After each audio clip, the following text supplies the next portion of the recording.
Sebelumnya, assalamualaikum warahmatullahi wabarakatuh. Selamat pagi, siang, sore, ataupun malam bagi seluruh pendengar. Di sini kami dari kelompok 10 dari IKM 3D 2024 akan membahas tentang literatur review dari ilmu biomedik tentang pemanfaatan mikroorganisme untuk pengelolaan limbah organik secara berkelanjutan.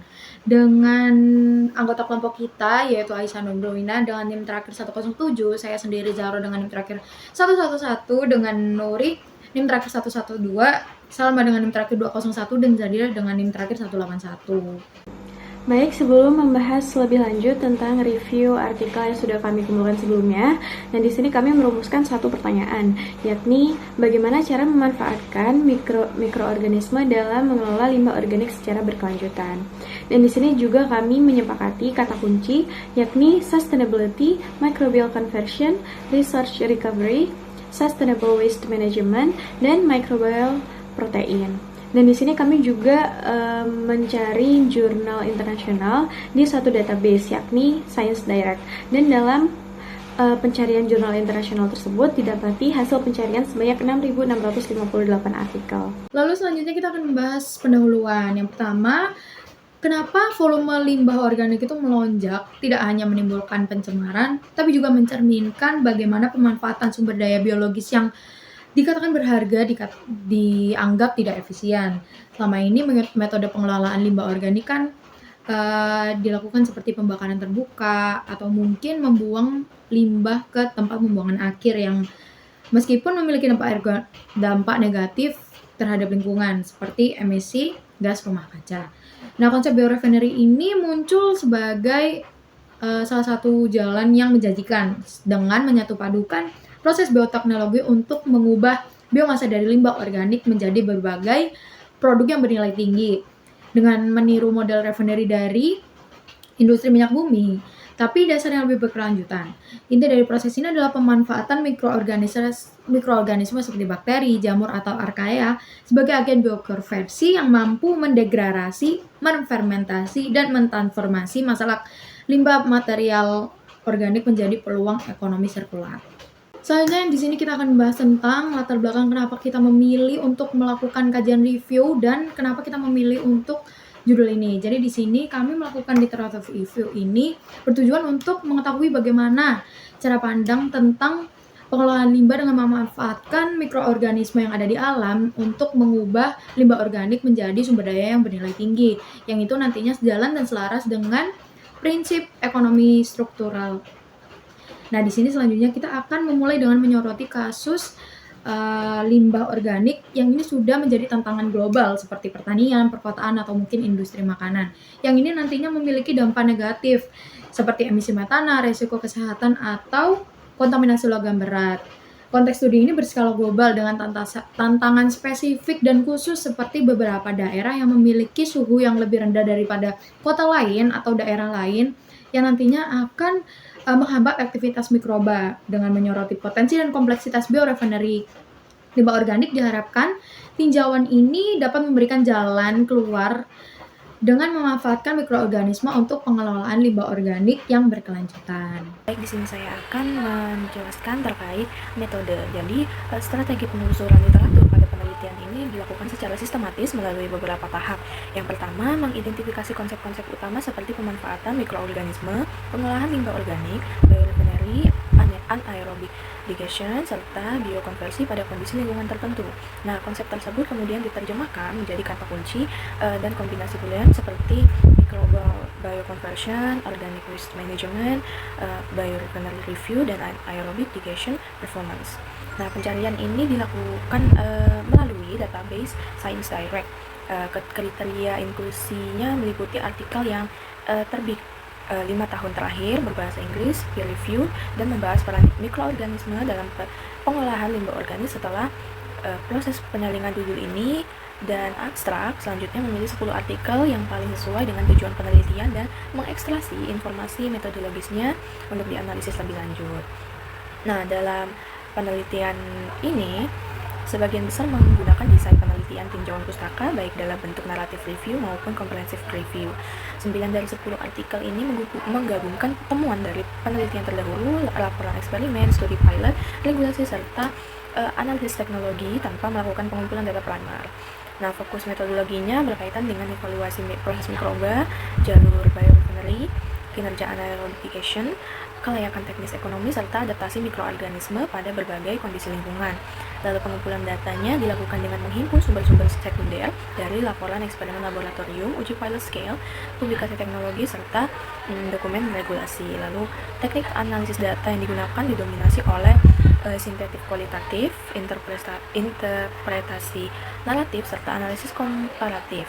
Nah, banyak artikel yang membandingkan konfigurasi teknologi, aktivitas mikroba, parameter lingkungan, serta hasil produk seperti biogas, biofuel, dan kompos. Beberapa studi juga menggabungkan analisis kualitatif serta kuantitatif, terutama pada penilaian sifat teknofungsional, karakteristik nutrisi, atau performa produksi biogas. Nah, ada 2 artikel juga yang menambahkan analisis ekonomi sederhana untuk membandingkan profitabilitas sistem pengolahan limbah. Dan ada 1 artikel yang menggunakan desain penelitian eksperimental, yaitu studi lapangan composting dengan 5 tumpukan kompos yang diinokulasi biokar dan mikroba. Nah, penelitian tersebut mengukur suhu, aktivitas enzim, isolasi mikroba, penurunan bahan organik, serta kualitas akhir kompos. Baik, selanjutnya mengenai hasil dan konsep informasi dari literatur yang sudah kami analisis sebelumnya. Nah, di sini kami menemukan konsep-konsep utama yang muncul, yakni yang pertama dari Zarizadeh et al. 2023. Beliau mengatakan bahwa biorefinery memanfaatkan limbah menjadi biofuel, biogas, enzim, dan bioproduk lain melalui pendekatan konversi terintegrasi. Lalu selanjutnya dari Ajao et al. 2025, beliau mengatakan bahwa bioconversion mengandalkan aktivitas mikroba untuk memecah komponen limbah organik dan meningkatkan pemulihan nilai. Lalu selanjutnya dari Hakwe dan Islam 2024, beliau mengatakan bahwa microbial degradation pada material komposit berbasis jute dan sawdust menunjukkan peran mikroorganisme dalam memecah selulosa, lignin, dan hemiselulosa. Lalu selanjutnya dari Sharma et al. 2025, soil amendment berbasis limbah organik berperan dalam meningkatkan stabilitas mikroba tanah dan kualitas lingkungan, terutama pada kondisi ekstrim seperti suhu rendah. Dan dari keseluruhan artikel tersebut sepakat bahwa optimasi proses biologis dan karakteristik limbah itu menentukan keberhasilan transformasi limbah menjadi produk bernilai tinggi. Zarizadeh et al. 2023. Selanjutnya hasil mengenai penyajian dan interpretasi data. Yang pertama, artikel tentang biorefinery menampilkan tabel dan skema alur untuk memetakan jenis limbah, teknologi proses, dan produk akhir. Zarizadeh et al. 2023.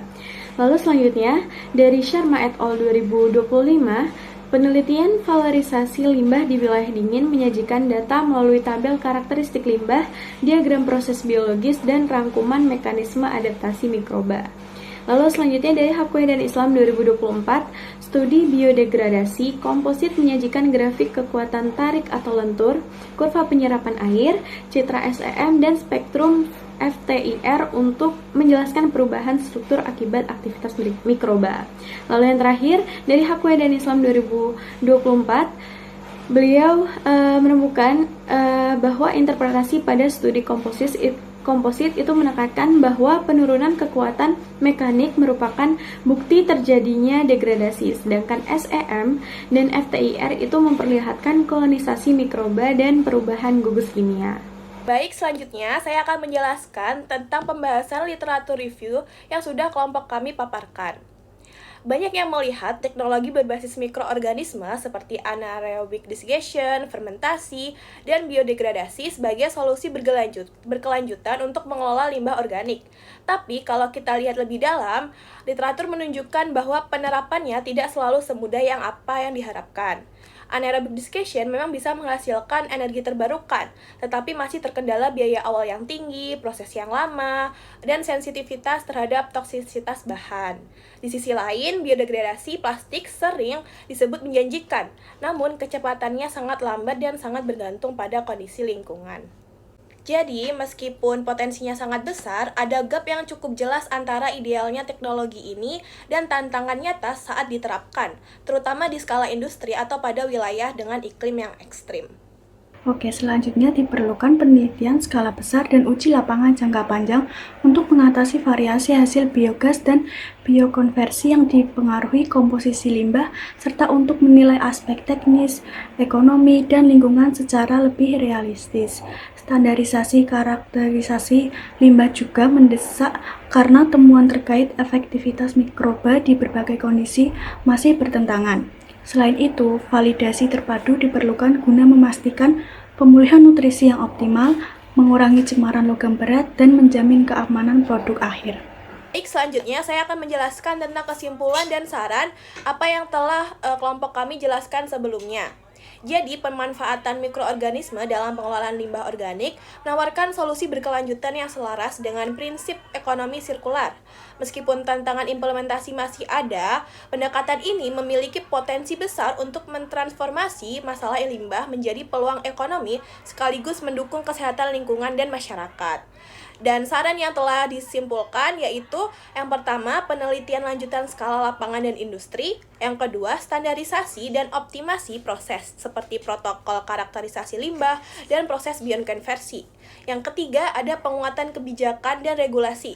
Dan yang terakhir, ada kolaborasi interdisipliner yang memiliki arti kerjasama antara ahli mikrobiologi, teknik kimia, kesehatan masyarakat, ekonomi, dan kebijakan publik.